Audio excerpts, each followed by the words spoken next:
Welcome to British Movie Nerds. Sam Dale here, joined by Matthew Gray. Today we're reviewing the film Jack Reacher. The film is an adaptation of the novel One Shot by Lee Child.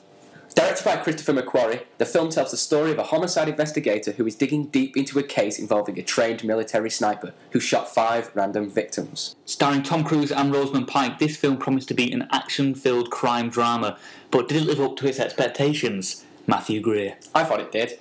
I don't think it was meant to be an action drama. Well, if you look at the IMDb page, it definitely says action in But if there. you look on the Wikipedia page, it says it's a crime drama. And I think that's what it was. It was a crime drama. A crime happens, in comes the investigator, he solves it out. Yeah, there's action, but it doesn't intend to be an action-packed film. This isn't like Mission Impossible. This is Jack Reacher. So would you say that the trailer probably missold it then? Because from the trailer I got action high speed, and I just didn't get action high speed in this film. But the trailer's got to sell you the action and high speed.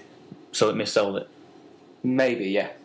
For me, I don't think that crime investigation dramas work. They don't play as well on the big screen. It just seemed that Jack Reacher was a long extended version of a CSI episode, and I was just getting very bored halfway through. I think crime dramas can work on the big screen. You look at films such as Gone Baby Gone. If it's got a good plot, it's going to be a good film, and Jack Reacher had a good plot. It's based on a book, so they followed the book very closely. But that's a book. This is a film. You know, books, crime books. I like crime books. I can read crime books like Wise Guy and things like that in the crime world. But on film, I don't think it plays as well. I think it can become very boring and dull. I don't think it was dull because the plot itself was really good. The shooter, yeah, he kills 5 people, and you're left on the edge of the seat thinking, okay, we know, the audience knows that the guy didn't kill 5 people. Well, that's a plot flaw straight away at the start of the film. As soon as I saw that point, I thought, well, they're just giving the story away straight away. Yeah, and you don't know who's done it, though. You don't know who has actually done it and who's behind it. You're there, got to follow Jack Reacher to find out how this innocent guy is going to remain innocent. Well, we know who did it because we saw him do it at the start. Yeah, but you don't know what his motives and reasons are. Well, I thought the motives were weak, and I thought that the story was weak as well. Like, you know, it's quite an uninteresting storyline that the only reason he killed 5 people to make it, you know, not obvious why he killed that woman to get that business. I thought it was quite a weak story that wasn't very interesting. You know, it led to that point very boring up to that point, and when we hit that point, that's why I wanted to rip my eyeballs out.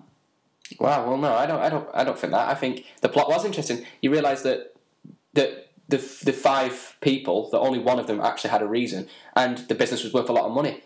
So that's the reason. It's not they did it just for some petty cash. They did it for a large sum of money. Okay, so the sniper shooting happens, and then in comes Jack Reacher, Tom Cruise. What do you think of Tom Cruise in this? I thought Tom Cruise was really good as Jack Reacher.